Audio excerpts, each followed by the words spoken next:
بسم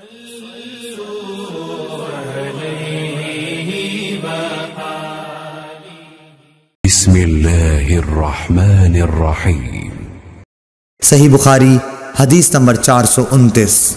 انس بن مالک رضی اللہ تعالی عنہ سے روایت ہے، انہوں نے کہا کہ نبی کریم صلی اللہ علیہ وسلم بکریوں کے باڑوں میں نماز پڑھتے تھے۔ ابو طیاح یا شعبہ نے کہا، پھر میں نے انس کو یہ کہتے سنا کہ نبی کریم صلی اللہ علیہ وسلم بکریوں کے باڑے میں مسجد کی تعمیر سے پہلے نماز پڑھا کرتے تھے۔